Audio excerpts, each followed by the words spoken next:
Ang tikas ng ulo talaga ng Moises. Wala silang mapapatunayan. They don't have enough grounds to reopen the case. Habang naghahanda si Aling Nadja ng lulutuin niya, ay umiiyak ito nang saktong lumabas si Melanie, kaya tinanong ng dalaga kung ano na namang dahilan. Sinaad ni Aling Nadja na may bagong nalaman na naman si Moises tungkol sa kaso ni Roland, kaya napakamot ang dalaga at tinanong niya ang nanay niya kung hindi na talaga siya magpapapigil, sabay sinabihan niyang tumigil na siya. Sinumbat ni Aling Nadja kung anong gusto ng dalaga na paniwalaan na lang niya lahat ng mga sinasabi nila tungkol sa kapatid niya na masama itong tao. Sabay sinabihan niya ang dalaga na kung talagang kampi siya kay Gov ay anong tingin niya sa kanya na isa ng masamang tao. Pasigaw na sinabi ni Melanie na sagutin niya yung sarili niyang tanong, kaya agad tinanong ni Aling Nadja kung anong gusto niyang palabasin. Sinumbat agad ni Melanie na pumatol siya sa ibang lalaki, kaya iniwan sila ng tatay nila at hindi siya sigurado kung talagang anak ni Aling Nadja si Roland sa tatay niya. Pasigaw na sinabi ni Aling Nadja na nagkamali siya pero wala ba siyang karapatang magbago, sabay sinabihan niya si Melanie na hindi niya pinipilit na kumampi siya sa kanya dahil kaya niyang gawing mag-isa. Nang lumabas naman si Moises ay kinausap siya ni Grace at tinanong niya kung anong sinabi ni Gov.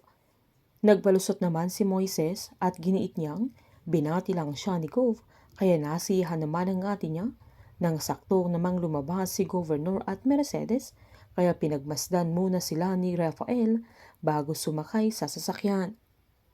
Habang inaayos naman nila Mercedes at Justine yung Gold Cup ng binata, ay lumapit si Rafael na agad niyang kinumusta yung racing, na sinaad naman ng binata na madali ang pagkapanalo niya at agad sinaad ni Mercedes na ang mahalaga ay safe ito.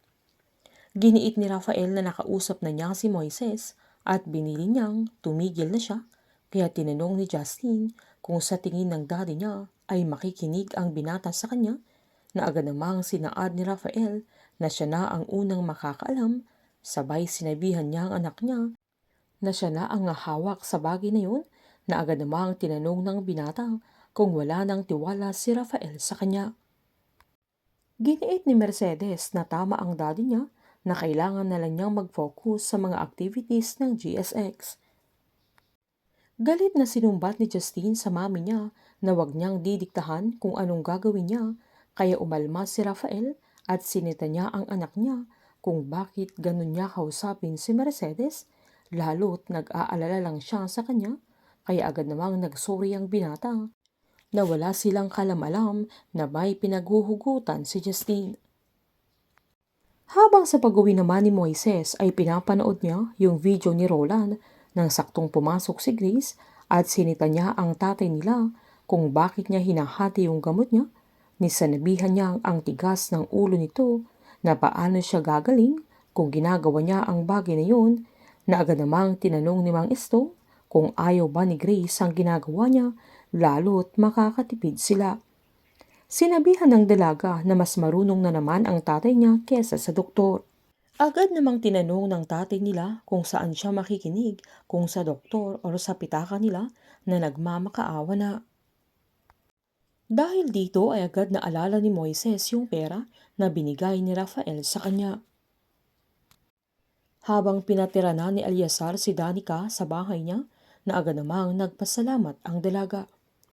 Humingi naman ng pasensya si Eleazar dahil hindi agad nakuha ang dalaga sa tinitirahan niya, na sinaad naman ni Danica na naiintindihan niya dahil hinihintay pa nila yung result ng DNA test nang saktong may tumawag kay Eleazar, kaya binasa ni Danica yung papel na nasa folder kung saan nakasulat lahat doon ang tungkol sa buhay ng dalaga, pati ang medical records niya, pero giniit ng papa niya na mas concern siya sa grades nito, na halos hindi siya pumasa sa grade 12, na nagpalusot naman si Danica na yun yung mga sandaling lumala na yung sakit ng nanay niya at siya na ang nag-aalaga, kaya hindi na niya natutukan pa ang pag-aaral niya. Pinangako ni Eleazar na sa Crestwood magka-college si Danica, at sisiguraduhin niyang makakapasok siya doon. Sabay sinaad niyang papanalangin ang itawag ng dalaga sa kanya. Kaya niyakap siya ni Danica pero nakairap ang mga mata ng dalaga habang yakap-yakap niya si Eleazar. Anong plano ng dalaga sa buhay ni Eleazar? Nagpapanggap lang kaya ito para makuha niya kung anong gusto niya? Habang magagalit si Rafael at si Jaime pag nalaman nilang naisahan sila ni Moises dahil ang alam nila ay epektibo ang ginawa niya na pangsusuhol sa binata para lang itikom niya ang bibig niya, pero dahil sa ginawa ni Governor Rafael ay pinatunayan lang niyang meron siyang pinagtatakpan na ginawa ni Justine. Painit ng painit ang mga tagpo, sabay-sabay po nating subaybayan ang advance episode ng Pamilya Sagrado dito lamang po sa aking channel. Patuloy lamang pong manood at mag-subscribe para ma-update po kayo sa mga susunod na episode. Marami pong salamat.